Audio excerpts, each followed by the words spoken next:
नमस्कार मैत्रिणींनो, मी पद्मा. आज तुम्हाला मी मटारची एकदम मस्त झणझणीत आणि चमचमीत अशी रेसिपी करून दाखवणार आहे.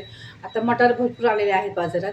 तर आता थोडीशी वेगळ्या पद्धतीने आपण नेहमी एका पद्धतीने भाजी करून खातो, पनीर टाकून किंवा मेथी मटार मेथी वगैरे असं. तर आज मी तुम्हाला आहे ना मटारचा खिमा करून दाखवणार आहे.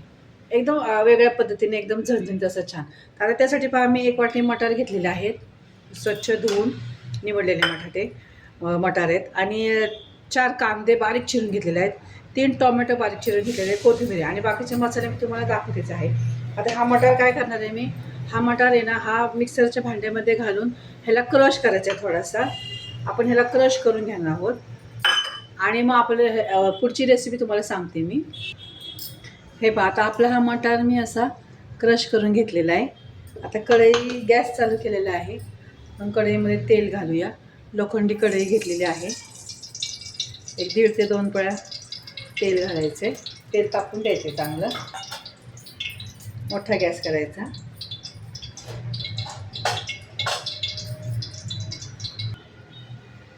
तेल तापले. आता 1 चमचा जिरं, 1 चमचा मोहरी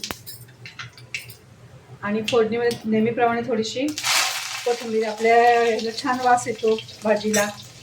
आता हा कांदा आहे तो घालते. छान परतून घ्यायचा. मोठाच गॅस ठेवायचा.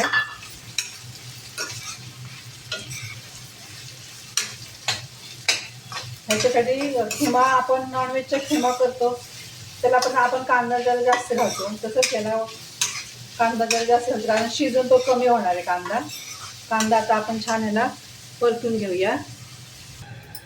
हे पाहता कांदा आपला छान गुलाबी रंगावर परतला आहे. आता ह्याच्यामध्ये टोमॅटो घालूया. टोमॅटो पण आपण छान परतून घ्यायचे. परत त्याच्यामध्ये मीठ घालूया म्हणजे आपले टोमॅटो पटकन शिजतील. एकदम सोप्या पद्धतीची भाजी, थोडीशी वेगळी भाजी. टोमॅटो असे परतून घ्यायचे चांगले.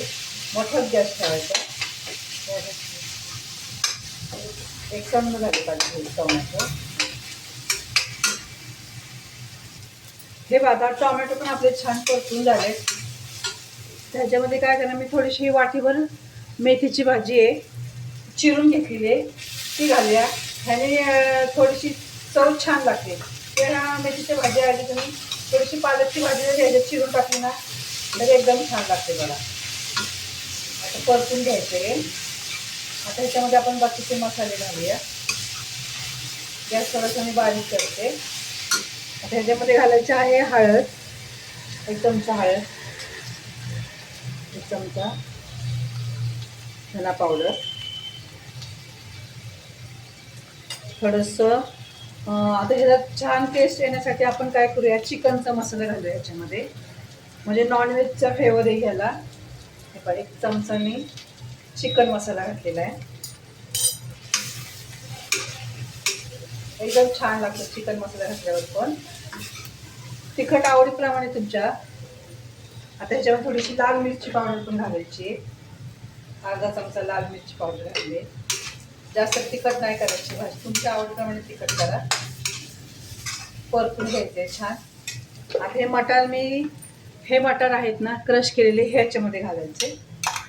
आता हे मटार कच्चेच आहे ना, तर मटार ह्याच्यामध्ये भाजून जर तुम्ही मटार ह्याच्यामध्ये घातले ना, क्रश केले ना तरी चालतात. उलट मग पटकन शिजते जाते मटार. थोडासा मोठा गॅस करायचा आणि छान परतून घ्यायचं आपल्याला. थोडंसं तर ह्याच्यामध्ये मी काळा मसाला घालणार आहे म्हणजे भाजीला आणखीन टेस्ट येते. पहा गॅस बारीक करते. थोडासा काळा मसाला 1 चमचा काळा मसाला घातला ह्याच्यामध्ये. आणि लोखंड जर कढई भाजी त्याच्यामुळे आणखीनच टेस्ट येते बरं का भाजीला, कढईमध्ये केलं असल्यामुळे. परतून घ्यायचंय छान. ह्याच्यामध्ये घालायचा आहे पुदिना. आता हा पुदिना मी स्वच्छ धुवून चिरून घेतलाय. आपण नॉनव्हेजमध्ये पुदिना घालतो पण त्या भाजीला किती छान चव येते. आता नॉनव्हेजची चव येण्यासाठी आपण ह्याच्यामध्ये पुदिना घातलेला आहे, त्याच्यामुळे आणखी छान टेस्ट लागणार त्या भाजीला. परतायचं आहे छान. चवीपुरतं मीठ घालायचं. अगोदर मी मीठ घातलेलं आहे. थोडंसं पाणी घेतल्यानंतर चाकून मग मी ह्याच्यामध्ये मी मीठ घालणार आहे.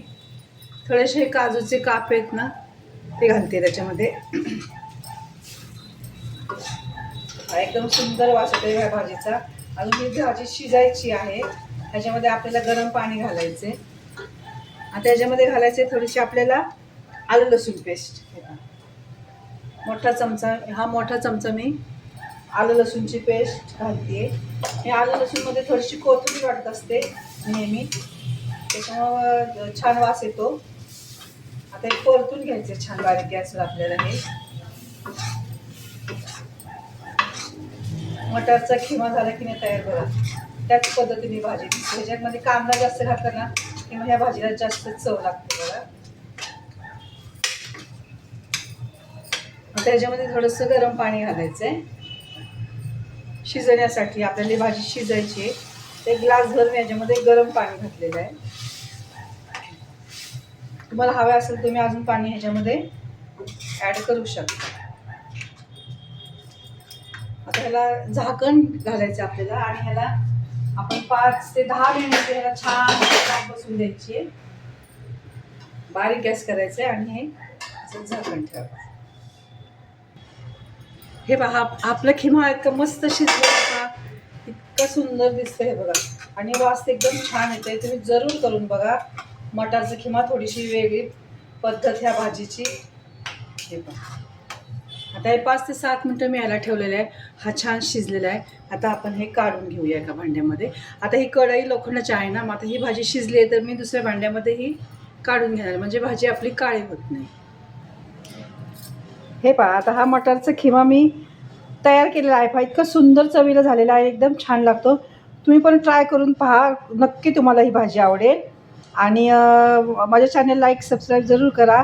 धन्यवाद.